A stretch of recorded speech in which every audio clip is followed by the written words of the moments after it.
Now, around the corner, I have Dave Marble, who founded OSHEAN was founded in 1999 as a nonprofit coalition of universities, K through 12 schools, libraries, hospitals, and government agencies and other nonprofit organizations dedicated to providing innovative internet-based technology solutions for its member institutions and the communities it serves. So Dave's going to explain to us a little bit more how OSHEAN is working here in the state. Dave, come around the corner. Thanks for joining us in studio today. Thank you. I appreciate your coming in to talk with us a little bit more about OSHEAN, founded in '99. How long have you been with OSHEAN for? This is my 5th year. Okay. I just celebrated my 5th anniversary. So. Very good. Well, I gave the overview to folks about how you're providing technological services for a number of entities here throughout the state. But when you talk with folks and you introduce them to OSHEAN, how do you contextualize it? Well, we're a nonprofit, first of all, which is a little bit odd in that we're a nonprofit that has 600 miles of fiber and an infrastructure that is really second to none in serving both the technological internet structures and now even cloud services. You hear about cloud services and things like that. It's one thing, OSHEAN, is not well known yet. We serve the Brown universities of the world, all the K-12s and libraries in the state, all of the universities actually in the state, all of the hospital infrastructures at Lifespan and Care New England, and then most of the government. You're like the silent partner. That's not so silent. And nobody really knows who we are. So it's interesting. So providing all this service to these big entities, is there room for growth, obviously, within the market when you're serving kind of the top players? Well, we not only serve the top players, but we can serve any nonprofit. So we are a nonprofit serving what's called by the federal government the community anchor institution market. So that can be any nonprofit. And in Rhode Island, there's 2,500 nonprofits. We have a lot. And so, and plus these networks get very intricate. So you end up not only providing just the fiber piece, but lots of different kinds of services, including the hot button of the day, security services. Security services. So You talk about the hospitals and the Browns and the universities, but these smaller nonprofits, I mean, they must look to you and say, maybe help and where to even begin. So it must be serving different audiences. It's interesting because each audience has different requirements. The medical community with things like HIPAA compliance or healthcare information has a certain level of privacy that they need. A K through 12 might need a very different kind of security service, for example. And what we try to do is to work with each vertical market, if you will, and try to serve them as best we can. So how big is the OSHEAN operation? You talk about serving all these members of the community, but how big is OSHEAN itself? Well, the interesting thing is that we are very small in terms of people. We only have 21 people. But you're nimble. But we also have a partner who we use as our 7x24 network operations center. But we also have a very collaborative community. So I like to look at it like we're an extension of our membership, but they're also an extension of us.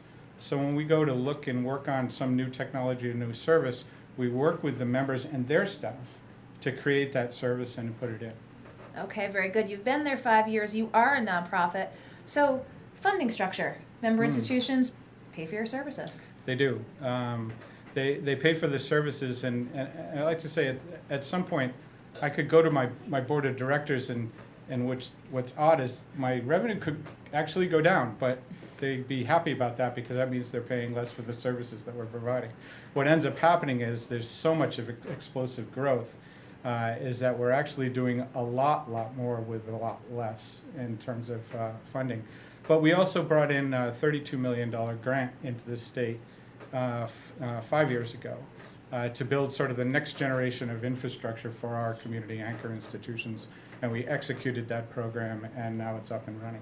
So. The next generation, I mean, for the layperson, what's the next generation? I don't know. I've been in the business for 33 years. I always think every year is the next generation. It's usually in terms of zeros. So if you look at it, it was 100 megabits, and then it's it's a gigabit.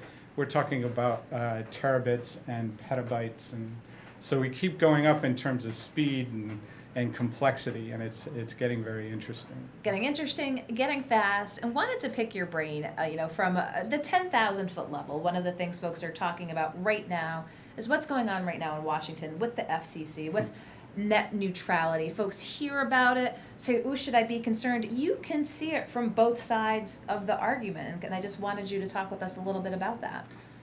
I can. It's and there's personal opinions, and there's what OSHEAN has in terms of interest relative to net neutrality. At the highest level, it is one of those subjects that is interesting to me because it has this really cool name, net neutrality, that nobody should argue with. Right? Hey, Like if you're it's against wonderful. net neutrality or against vanilla ice cream and Exactly. apple pie. But as you take it down the description, each side has very, very good and detailed reasons for why they would want one or the other. And usually that goes all the way down to core philosophies about government regulation or not. But it's not as simple. And so for example, whether we like it or not, the big guys have always had an advantage, whether it be in technology or the internet or anything else. Way back when we were building the internet, the big guys of the world built what was called content distribution networks, which made their content work better. And they could do it because they had a lot of money. So back then it was websites like Disney and people like that would build these content distribution networks, which would put their content closer to the end user. Okay. Well, they could do that because they were big and they Yes. had the money to do so. And that has actually flourished to today. So people like Google have these wonderful content distribution networks, which, oh, by the way, is serving our K-12 community with educational tools that are vital for a next generation, if we will, of learning with technology. And so there are pros and cons to both sides of the argument. And I won't tell you which side I come down on. You've kind of got that reporter hat on. Maybe But we it's- should get you to do some reporting for GoLocal, But you're the neutral party, the Switzerland. It is, and that's because both sides, I respect both arguments, and it's not as simple as, net neutral versus not. I do know this, net neutrality was instantiated as a law, if you will, in 2015, and the 25 or 30 years prior, we saw the most explosive growth that you could ever imagine and innovation that you could ever imagine in any one industry. That being said, our industry, the telecommunications industry, was really formed by a antitrust case in 1983, which broke up AT&T as an antitrust case. So there's the pro and con of the argument, right? So they broke up AT&T, they created all this competition, innovation flourished, and now do we need to rein some of that back in? And so there's two sides to the argument. There's billions and billions of dollar questions, but let's talk about the argument that the FCC is looking at, the other side of the coin to net neutrality, the tiered system. Talk with, why that might be, again, from the objective perspective of, for competition and flourishing, for those large providers to say, we need a tiered system and here's why. Well, the reason you might want a tiered system is that it costs money to build these things, right? And so, if you turn around and you're serving, a particular space or a particular technology, you have to invest. It literally costs a lot of money to do this. And so to be able to take where one cost center is over here and you're spending all that money on that cost center and then try to spread all that cost across the thing is a very difficult thing to do. And so, it becomes a lot harder when the financial aspect gets added to the equation. And so it really does have to do with spreading costs. So that would be their side of the argument and so forth.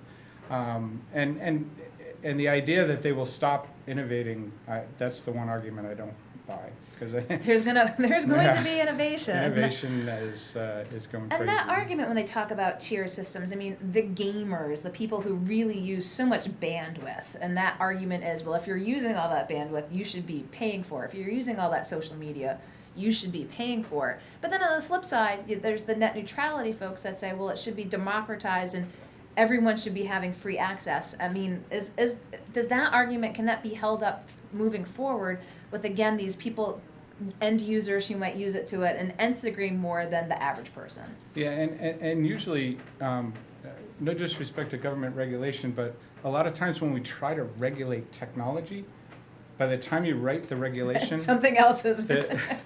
it's been passed, right? And we even write there's regulations for technology that into K-12 schools where they have conflicting, so they want you to have what's called FERPA rules, which are privacy for the children, yet they don't fund the technology that allows you to have the internet access to provide the tools into the K-12, and so that because that market and the security side blew past the legislation, right? And so sometimes it's really hard to regulate the technology sectors like this. Well, we're going to be keeping an eye on what's happening down in D.C., but want to be keeping an eye on you, Dave, and with OSHEAN and what's going on here. As you just laid out to folks, you're really that sort of, again, that not so silent partner involved with so many facets of life here for education and entities within the state. What do you want folks to know, as you've been sort of silent, as you want to be more public, about OSHEAN and how it serves Rhode Island? Well, I want OSHAN, I'm a born and bred Rhode Islander, so I want Rhode Island to be proud of the infrastructure that they have. I work nationally, I see these networks all over the country, and Rhode Island is second to none in its infrastructure for broadband technologies and for internet access and for fiber coverage. We're second to none in the country. And we should be proud of that. It's an asset that when we're trying to get companies to come here, they will know that their hospitals are well connected and their kids are going to go to school where they're well connected, and they have a really great infrastructure, for the next generation. So I want people to be proud of, Rhode Island. Sometimes we complain about a lot of stuff. So is part of it because we are small that we're able to touch all those areas, so to speak, that you're able to have that impact in so many institutions, or just the smart people who are at the table? Well, that's part of it, but Rhode Island had some vision back in the day not when they just created OSHAN, but the OSHAN was created by Brown University, University of Rhode Island, and the state government to build this kind of a thing. And then when they went out and tried to get, the grant, the $32 million grant, that was a vision. Not everybody did that, right? So that was a vision to say, we think this infrastructure is important for the long-term viability of the state, and they did a good job of that. And so it's not just that we're small, that helps us get a lot more coverage, but it's not the only thing that drives this. So. What keeps Dave up at night? Is it the future of OSHAN? Is cybersecurity issues? We've had cybersecurity experts in here before, and that, I'm sure, is something that is on the hot plate. My wife would say the dog, but that's about it with Dave. Dave sleeps pretty well. How concerned are you about cybersecurity? Cybersecurity is a huge issue. And one of my favorite sayings is that the future is here, it's just not evenly distributed. That was written by a guy named William Gibson. And what that means is that there's so much going on. You may not be aware of it yet, but it's happening elsewhere. And our view of cybersecurity is that there are a lot of people out there that are unaware of what's really going on out there in the cybersecurity markets. And so if you don't have your passwords protected and things like that you should be doing, you should realize that this is real. We fight it every day. You've heard the cyber war? So we have this thing called the cyber war. It is real. We work on it every day. We put in systems that, $1 million systems to fight it. And it is real. So we just need to be on our toes about all that stuff and be smart.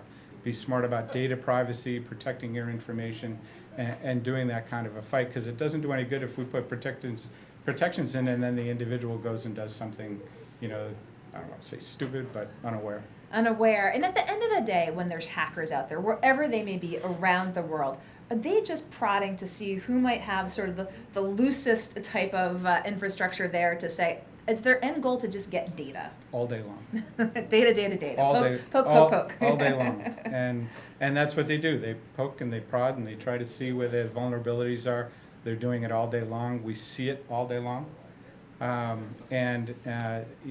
Once you protect and you figure out one thing and how they're doing it, they're going to try something else. So it is an ongoing battle that we're in. But I also don't want to get people panicked that don't think that we're all like pretty good at this. Like, You're like, no, this is my and that expertise. includes the United States. I know there's a lot of things about like people say we're behind and we're getting attacked by. Well, no, we're pretty good at this. So we're doing a good job, but we got to keep doing it. We got to keep vigilant. We got to keep investing in the technology and working in these areas to protect our systems and our people and our data. Speaking of which, there was an interesting piece today I saw. There was a little bit of a Bitcoin theft someplace. There was. So we've talked a lot about Bitcoin this past week, actually, with Michael Riley, our financial writer, writing about it. When you hear about Bitcoin and a Bitcoin heist with something that simply, again, exists in a very in cyberspace, if you will, what's your thoughts on Bitcoin? So Bitcoin has an underlying technology called blockchain. Mm-hmm. And blockchain will revolutionize the way we do transactions in the internet and online, if you will. The actual blockchain itself is almost impenetrable. Okay. The theft actually happened when the blockchain stopped and went to the non-blockchain. See, this is what I appreciate when people really boil it down to layman's terms, and because I had to have someone explain blockchain to me the other week. It happened at an exchange, which is where the transition from the blockchain actually went. So if they had stayed in Bitcoins the whole time, it never would. And it has never been hacked. But it was when they tried to convert it to dollars, right, and turn into the normal. And the good news about blockchain over time is that it's going to start to penetrate other types of transactions all over the world, and it will secure and settle in and secure things a lot better than it currently exists. We just had an expert from Israel in who was at the URI blockchain conference, the Salve Regina blockchain conference just the other week. And it was great because folks hear about Bitcoin, they hear about blockchain. You're clearly in the know, but plenty of folks want to hear a little bit more. Are we going to see Bitcoin continue to have this amazing growth that we've seen in value in the past couple of weeks? Well, if I knew the answer, I'd be in Bitcoin. I'd be invested, and I'm not one to invest in things what like about that. derivatives? Especially with respect to something like a cyber currency, and there are other cyber currencies as well. And I'm very worried about hype level front end to markets that are as deep and as profound as a Bitcoin market. That doesn't mean people aren't making tons of money right now and that kind of thing. But I do caution that there is a massive amount of shakeout to happen in that technology over time. Is that something so OSHEAN would be involved with blockchain? At a transaction by transaction basis, we'll get into the transporting of blockchains across our network. Okay. But we probably won't be involved in the actual blockchain itself. It will be transported. Like you do for everything. We transport. You transport the state. Send it across. You're in government. You're in higher ed. You're in K through 12 ed. You're in hospitals. You're in nonprofits, and you are a nonprofit. Is that the end of the day? The end user has to be a nonprofit. The end user has to be a nonprofit, and we're pretty happy about that. It focuses our market, and it gives us I came from the capital market, right? So I came from call it the greedy capitalist side of the equation, and this is really refreshing because now we can work with our membership and we try to figure out together, at a membership level how to do better and how to make things work better and cost less and all of those kinds of things. It's a very, very interesting market, and it is not finite. Like I said, there's so much to do in the technology markets. If I looked at my to-do list, it's like it's pretty heady, I'm sure. And I said, talking about the nonprofit market, and I would venture to say, well, if someone is watching who's not in it, but you're at the government level, so this touches pretty much every facet of Rhode Islanders. Yeah, and in terms of our, even our state networks, I mean, we run everything from the Secretary of State's office, which gets into things like voter registration, all the way over to the Attorney General's emergency management. So we work in a lot of things like disaster recovery architectures to help, resiliency if something happens. If we have a hurricane here, how do we recover from that hurricane? How do the systems keep up and running? All of those kinds of things. I'd ask if you could help with UHIP, but I'm assuming that's at the software level. We don't get involved thank God we don't get involved in the application. That's the application side of things. Well, I figured every time I have someone in here, you try to glean some knowledge from folks, but I wanted people to understand when you see OSHEAN and you hear of them and just to know where you're at in the state and where you might be moving forward. So before we let you go, you got the big grant, you're in with all the nonprofits, you just talked about that next generation, but what does 2018 have in store for OSHEAN? Well, one of the things we're working on, participating nationally, is building a next generation science research network. The scientists up at, say, Brown, excuse me, working on things like the Large Hadron Collider out of CERN, Switzerland, and doing high energy physics research, or there's a new neurosciences collaborative in the state connecting the hospitals in Brown and URI and the VA. That level of science has a requirement at a network level that is incredible. And so I'm participating along with a number of my colleagues on the national level to see if we can build sort of that next generation just for the researchers. Okay. They call it a science DMZ, so it's the demilitarized zone for the scientists, because their needs and feeds are so unique and so beyond the normal traffic that they kind of need their own thing. Okay. And like so a carve out, if you will? It's a carve out. It's a good way to put it. But it's a carve out that runs at 100 gigabits across the country. You know, it's huge. And that's one application, right? So these are great. They get into connecting to things like big data. And big data is the idea that we're able to grab so much more data today that these networks are trying to provide access. And we were going to talk about the digital divide, which most people think about the digital divide relative to the poor not having access, you know, and so things like the homework gap for a student who goes home and might not have access. And that is a legitimate and a very important digital divide. But there's also one happening in science, because this stuff is getting so complex at a science level that only the rich universities can afford, you know, the ability to support it. And we don't want that, because the researchers are spread out everywhere. You want the democratization. So it's on the network to provide access for those researchers to get to those resources. And so that's a whole project that we're involved in at the national level. There's so many things we could be talking about with Dave here, and I knew that we would have just a finite amount of time. I'm sure we'll have you in moving forward again with this resource here in Rhode Island. OSHEAN will have links for you after, but we appreciate your coming in and telling folks a little bit about it, and we'll have you in to talk more in the future. It's my pleasure. Dave Marble, thank you very much. Thank I'll you. let you around the corner, and All I'll right. join you as well. Bye-bye. Don't go anywhere. We'll be right back here in the Navigant Credit Union Broadcast Center.